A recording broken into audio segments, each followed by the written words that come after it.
Bismillahirrahmanirrahim. Next topic is our sequential circuit design. Sequential circuit designing में याद है मैंने आपको जब स्टार्ट में बताया था कि there is a difference between the designing and analysis में आपको लॉजिक डायग्राम गिवन होती है and you are going to analyse it, you are going to follow those 3 steps जो मैंने भी प्रीवियसली आपको एग्जांपल्स करवाई JK एंड D की. डिजाइनिंग में you are going to design it, you are going to do A to Z work. उसमें सिर्फ आपको ये स्पेसिफाई किया जाएगा सिक्वेंशियल सर्किट डिजाइनिंग में, एक स्पेसिफिकेशन छोटी सी दी जाएगी कि मतलब ये काम आपने करना है.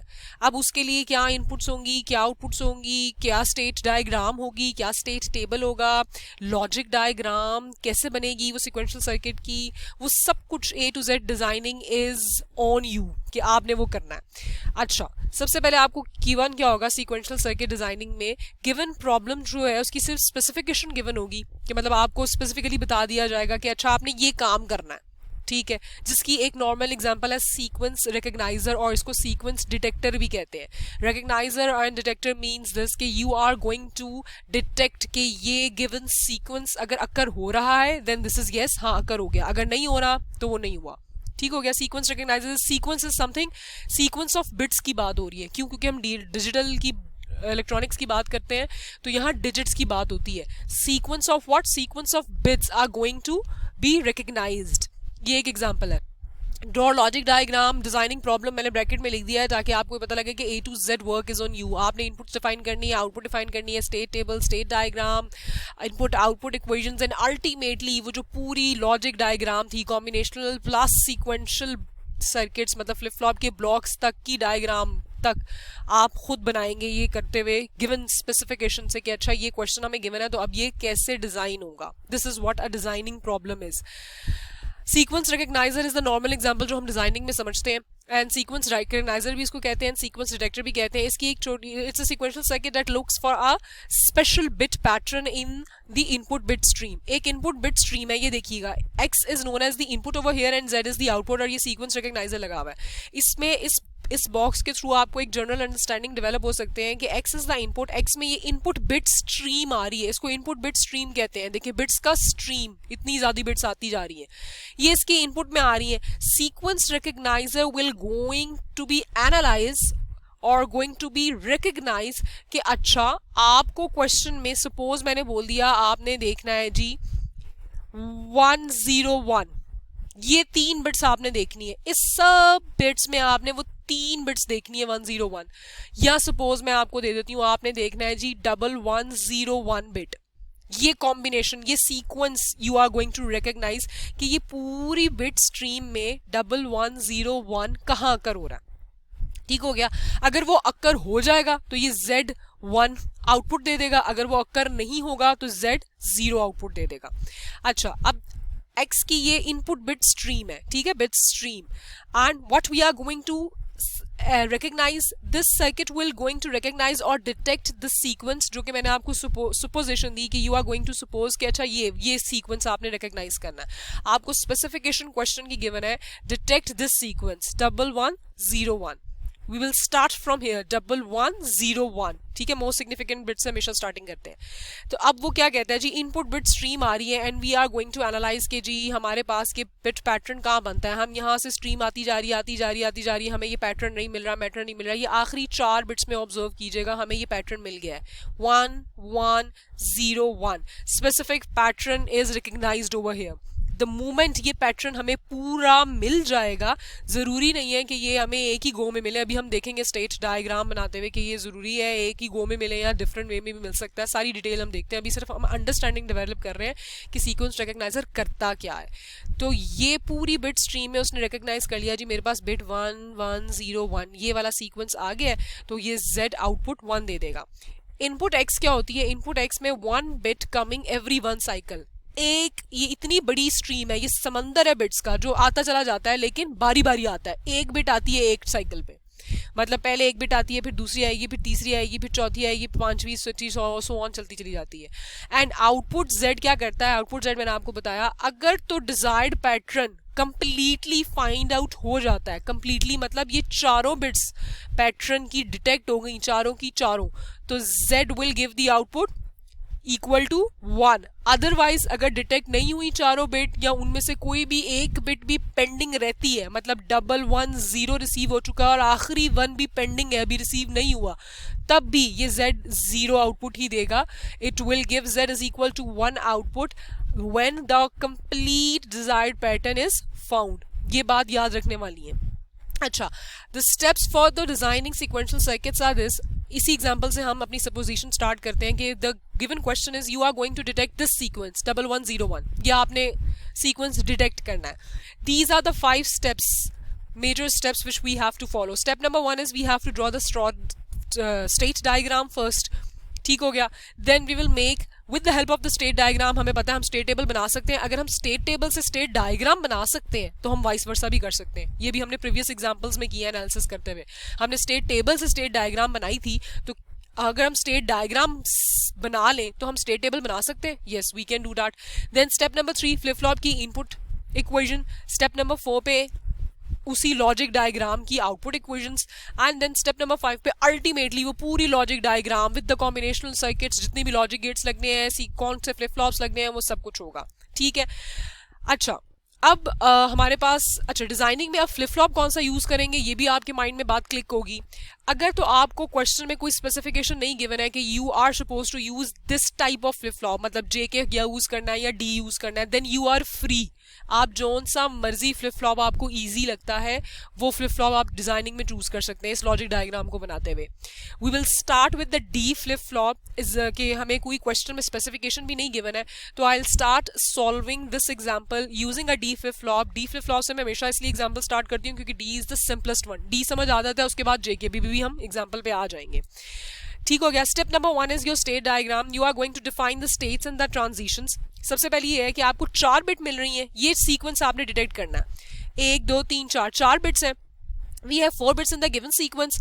तो हमारे पास कितनी स्टेट्स बन जाएंगी, हमारे पास 4 स्टेट्स बन गई, और उन 4 स्टेट्स को हमने नाम दे दिया है A B C and D। ये हमने रैंडम वेरिएबल्स सपोज कर लिए कि जी 4 बिट हैं तो 4 स्टेट्स बनेंगी, और 4 स्टेट्स के 4 मुख्तलिफ नाम हमने रख दिए। अब ये हमारे पास एग्जाम्पल है 1101, ये सीक्वेंस है। इनपुट बिट स्ट्रीम सपोज हमें ये मिल रही है, एक्स इनपुट बिट स्ट्रीम, हमें बिट स्ट्रीम ये मिल रही है, एंड सीक्वेंस हमने डिटेक्ट करना है ये वाला 1101 is to be detected in the input stream. अच्छा, there are 2 kinds of cases which can occur over here. मैं फोकस एक ही केस को कर रही हूँ। There is a case which is overlapping and as well as non overlapping. हम जो केस से क्वेश्चन सॉल्व करेंगे दैट इज ओवरलैपिंग। ठीक हो गया। लेकिन मैं आइडिया सिर्फ आपको दे देती हूँ कि दोनों में क्या फर्क होता है, but we will solve the question with the help of overlapping only. ठीक हो गया। इफ द ओवरलैपिंग का कॉन्सेप्ट क्या होता है, ओवरलैपिंग का कहने का मकसद ये है कि ये जो भी इनपुट बिट स्ट्रीम हमें मिल रही है, सपोज ये एक इनपुट बिट स्ट्रीम हमें मिली है, एक लंबी चौड़ी स्ट्रीम ऑफ बिट्स आती जा रही है, उसमें अब गौर कीजिएगा 4 बिट हमने डिटेक्ट करनी है, 4 बिट। तो 4 बिट में ये देखिएगा, पहला 1 रिसीव हुआ, दूसरा 1 रिसीव हुआ, तीसरा 0 रिसीव हुआ, चौथा 1 रिसीव हो गया। तो क्या इतने पैटर्न में हमारी 1101 बिट्स बन गई? ये देखिएगा, ये 1101 बन गई। फर्स्ट सीक्वेंस में हमारे पास हमारा ये वैल्यू डिटेक्ट हो गई, ये हमने यही डिटेक्ट करनी थी ना 1101 बिट्स, तो ये 1101 हमें यहाँ तक मिल गई। अब इनपुट बिट स्ट्रीम तो चलती चली जा रही है ना, देखो कितनी लंबी स्ट्रीम थी, अभी हमने देखा। मर्जी है जितनी इनपुट बिट स्ट्रीम चलानी है, जो यूजर ने चलानी है वो चलाता जा रहा है। अब मजीद बिट्स आ रही है, मजीद बिट्स आई तो क्या हुआ, आगे 101 मजीद हमें मिल गया। अब ये जो सर्कल 1 मैंने किया हुआ है, अगर ये रीयूज कर लें, ये जो सेकेंड सीक्वेंस में इसको रीयूज कर दें, तो हमारे पास इस 1 को, ये जो सर्कल वाला 1 है, ये दोबारा यूज होते हुए हमें एक मर्तबा और सीक्वेंस डिटेक्ट हो गया। ये देखिएगा, एक मर्तबा और सीक्वेंस डिटेक्ट हो गया।